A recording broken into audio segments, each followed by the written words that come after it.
Good morning बच्चों। अपन ने इससे पहले वाले टॉपिक में पढ़ा था कि क्या ग्रामीण विकास की व्यूह रचना वास्तव में अपने उद्देश्य को प्राप्त करने में सफल रही, या दूसरे शब्दों में कहूँ कि क्या ग्रामीण विकास व्यूह रचना हमारे देश में सफल रही।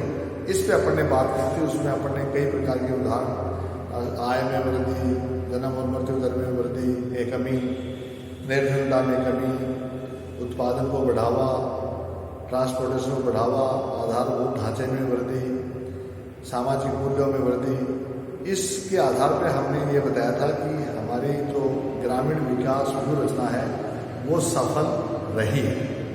आज अपन बात कर रहे हैं कि ग्रामीण विकास व्यूह रचना सफल नहीं रही। कुछ विद्वान साथी मानते हैं कि सफल रही है, कुछ विद्वान साथी मानते हैं सफल नहीं रही। तो कल अपन ने पढ़ा था सफल रही, आज अपन पढ़ रहे हैं सफल नहीं रही।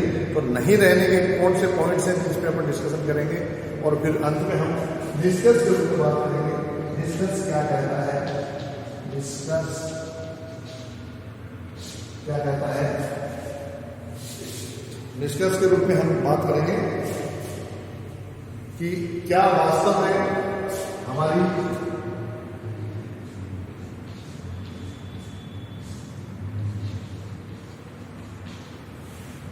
ग्रामीण विकास व्यूह रचना सफल रही है, नहीं रही है। तो हम करेंगे, आज बात कर रहे हैं कि सफल नहीं रही है। नहीं रही है पॉइंट है धनी लोगों को लाभ। हमने जो बात कही कि हमारी आय में बहुत तेजी से वृद्धि हुई, सफलता में हमने कहा था कि ग्रामीण जीवन की आय में बहुत तेजी से वृद्धि हुई है। लेकिन जो विद्वान साथी मानते हैं कि सफल नहीं रही, उनका मानना यह है कि आय का ज़्यादातर हिस्सा या आय के ज़्यादातर लाभ धनी लोगों को मिले हैं। निर्धन व्यक्ति आज भी वही है या और निर्धन हो गया, जबकि धनी व्यक्ति अधिक धनी होता जा रहा है। जिसके पास पैसा है उसके पास पैसा और बढ़ रहा है, जिसके पास पैसा नहीं है वो और नीचे जा रहा है। ये जो असफल होने का मान रहे हैं वो विद्वान साथी मानते हैं। और इसके लिए वो कहते हैं भ्रष्टाचार बहुत बड़ा एक कारण है।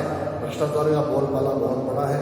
एक तत्समय के हमारे प्रधानमंत्री राजीव गांधी जी ने कहा भी था, ईमानदार व्यक्ति थे, सीधे व्यक्ति थे, भले व्यक्ति थे, उन्होंने कहा भी था कि जब सेंटर से 1 रुपया निकलता है तो वो नीचे के लास्ट व्यक्ति के पास जाते जाते अंतिम व्यक्ति के पास पहुंचते पहुंचते 15 पैसे ही पहुंचते हैं, यानी 85 पैसा बीच का है वो भ्रष्टाचार में इधर उधर हो रहा है।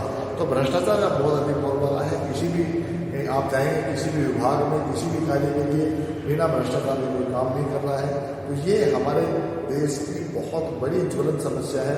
भ्रष्टाचार का खात्मा बहुत जरूरी है, लेकिन हर व्यक्ति के अंदर भ्रष्टाचार की प्रवृत्ति पनप रही है, उससे हमें दूर करना, नैतिकता के आधार पर उसको दूर करना बहुत जरूरी है। लेकिन भ्रष्टाचार ज़्यादा बढ़ा है, इस कारण हम ये नहीं मान सकते कि हमने ऐसी कोई नीतियाँ बनाई थी जिसके कारण हमारा देश का नागरिक भ्रष्टाचार से दूर रह सके, भ्रष्टाचार को ना अपना सके। आर्थिक विषमताओं में वृद्धि, यानी आर्थिक विषमताएं, एक धनी व्यक्ति ज़्यादा धनी, गरीब व्यक्ति कम नीचे की ओर जा रहा है। विषमताएं आपस में बढ़ रही है। खाई उनके धनी और निर्धन के बीच की जो खाई है वो ज़्यादा चौड़ी हो रही है।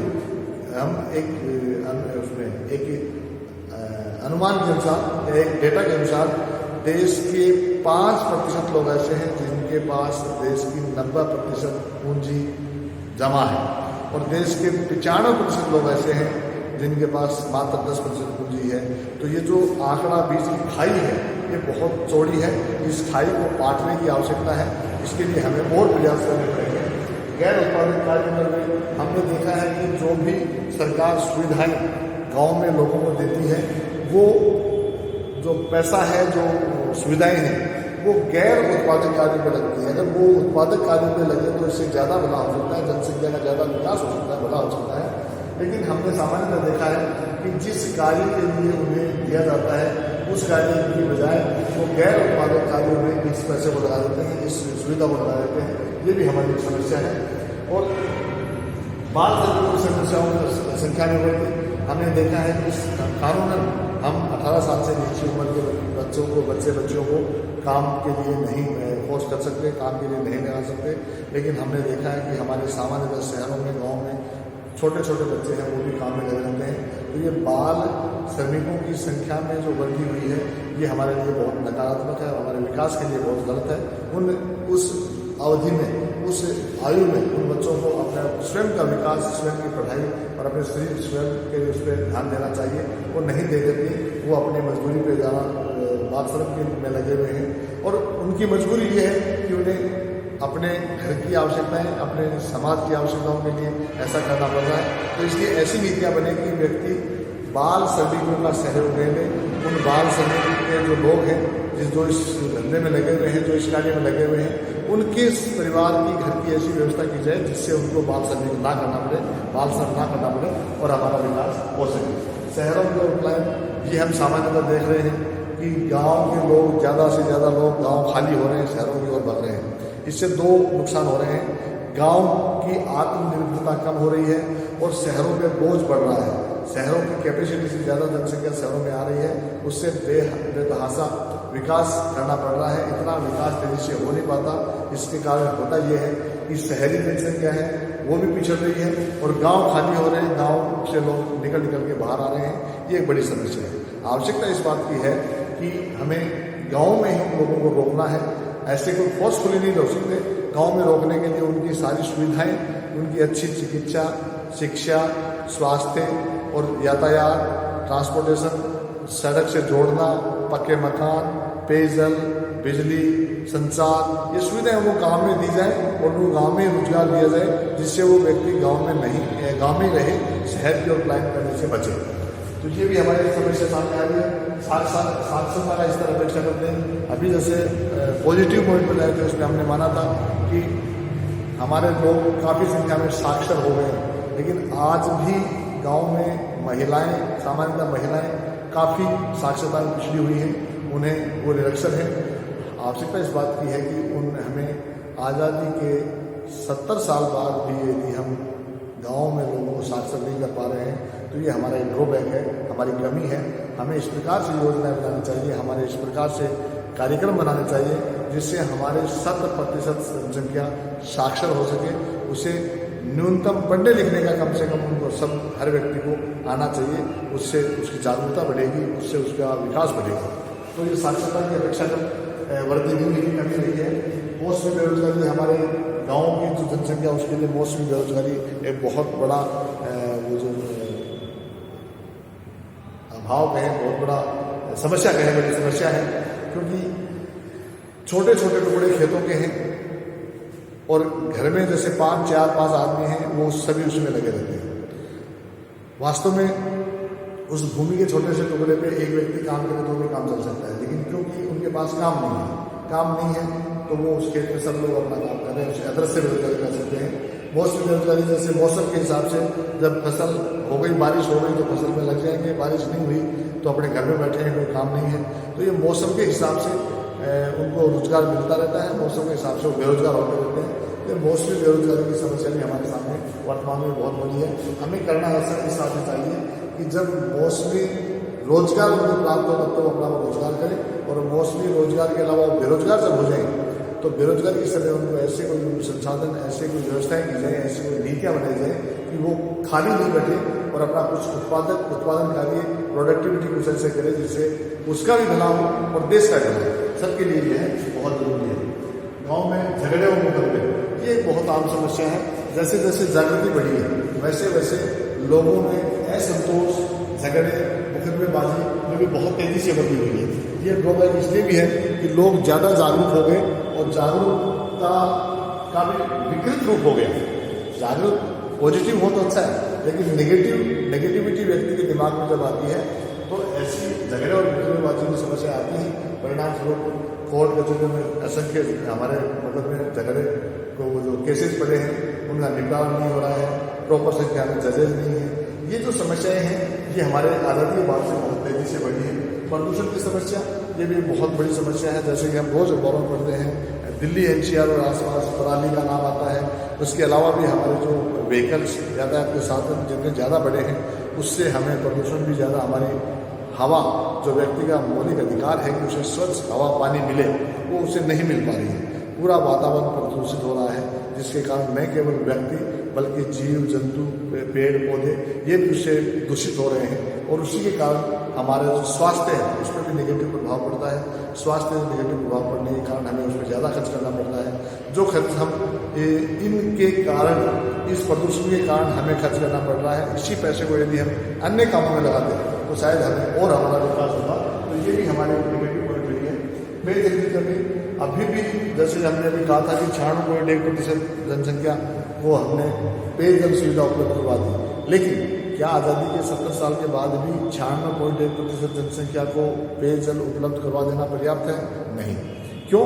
जो कि 100% जनसंख्या को पेयजल उपलब्ध हो, जिससे वह अपना शरीर का विकास कर सके, अपने स्वच्छ मन का विकास कर सके और अपने हष्ट पुष्ट शरीर से उत्पादन कार्यों में लगे, देश की आय बढ़े, उसकी आय बढ़े, ग्रामीण जो जीवन है वो ऊंचा उठे, खुशहाल हो। इसलिए हमें पेयजल की कमी है वो भी हमें दूर करनी है। सिंचाई सुविधाओं में भी कमी है। हम देख रहे हैं जैसे राजस्थान में मैं कहूँ कि बहुत ज़्यादा एरिया ऐसा है जो कि सूखे की चपेट में होता है। देश के कई हिस्से ऐसे हैं जहाँ की अतिवृष्टि, बाढ़ आती है। तो ऐसे कोई प्लानिंग, ऐसी कोई योजना सरकार के द्वारा बनाई जानी चाहिए कि जहाँ बाढ़ और अति वृष्टि है, ज़्यादा पानी है, उस पानी को कैसे हम रेगिस्तान डेजर्ट में लाएं, जिससे वहाँ पानी की व्यवस्था हो सके, लोगों की सिंचाई सुविधाएं हो सके।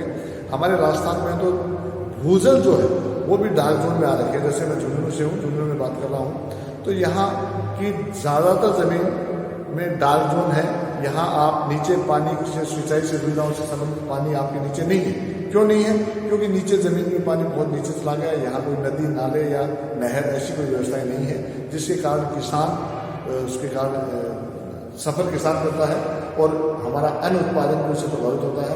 इसलिए सिंचाई की सुविधाओं के संबंध में भी ऐसी कोई योजना बने जिससे अतिवृष्टि वाले जगह से पानी अनावृष्टि वाली जगह आए, जिससे वहाँ भी ठीक रहे, जहाँ ज़्यादा पानी पर गिरा है, ज़्यादा बाढ़ आई है, और जहाँ अतिवृष्टि अनावृष्टि है वहाँ भी उनको पानी मिले, दोनों जगह ठीक से काम हो। इस प्रकार इस बातों पर भी ध्यान हमें देना चाहिए जो अभी तक नहीं कर पाए हैं। निर्धनता में अपेक्षा कमी, जो हम कह रहे हैं कि निर्धनता में कमी आई है, ये बात सही है कि निर्धनता में कमी आई है, लेकिन जितनी कमी हमें 70 सालों में लानी चाहिए थी उतनी कमी नहीं आई। हमें अभी और भी ऐसी व्यवस्थाएं करनी है, ऐसे प्रोग्राम्स करने हैं, ऐसी नीतियां बनानी है, ऐसी सुविधाएं देनी है जिससे हमारे ग्रामीण जनता निर्धनता से बाहर आ जाए, निर्धनता के चंगुल से बाहर आ जाए, उनके ऊपर जो कर्जा हो रखा है उससे दूर हो जाए, उनको आसानी से अपना काम करें, अपना जीवन यापन खुशहाल हो जाए। इस हिसाब से व्यवस्था हमें करनी पड़ेगी। निर्धनता में भी अपेक्षाकृत कमी नहीं आई है। नैतिकता से जुड़ी, जैसे कि हमने कहा है कि जैसे जैसे हम तथाकथित जो विकास की बात कर रहे हैं, विकास बढ़ा है, वैसे वैसे हमारी नैतिकता में बहुत तेजी से कमी आई है। आज नैतिकता को लोग दूर रखते हैं। यैन कैन प्रकरण गलत तरीके से, किसी भी तरीके से लोग आय अर्जित करना चाहते हैं, जो कि बहुत गलत है। ऐसी अनैतिक कार्यों से प्राप्त की गई आय कभी भी मानव जीवन का भला नहीं कर सकती। आपके पास पैसा हो सकता है, लेकिन उससे आपका सर्वांगीण विकास नहीं हो सकता। इसलिए नैतिकता को भी मजबूती से बनाए रखना हमारी नीतियों के हिसाब से बहुत जरूरी है। हमें इस प्रकार की शिक्षा व्यवस्था करनी चाहिए जिससे प्रत्येक व्यक्ति में नैतिक चारित्रिक गुण विद्यमान हो और हम हमारा स्वयं का भला कर सकें, देश का भला कर सकें। तो ये नेगेटिव पॉइंट थे, जिसके लिए हम कह सकते हैं कि ग्रामीण विकास की योजना सफल नहीं रही। तो हमने दोनों चीज़ें पढ़ी हैं, ग्रामीण विकास की योजना सफल रही है और एक कह रहे हैं ग्रामीण विकास की योजना सफल नहीं रही है। अब निष्कर्ष के रूप में हम क्या कहें? निष्कर्ष के रूप में हम ये कह सकते हैं कि जो विद्वान अर्थशास्त्री, विद्वान साथी ग्रामीण विकास व्यूह रचना को सफल मानते हैं, उनका तर्क भी सही है, और जो असफल मानते हैं कुछ उनका तर्क भी सही है।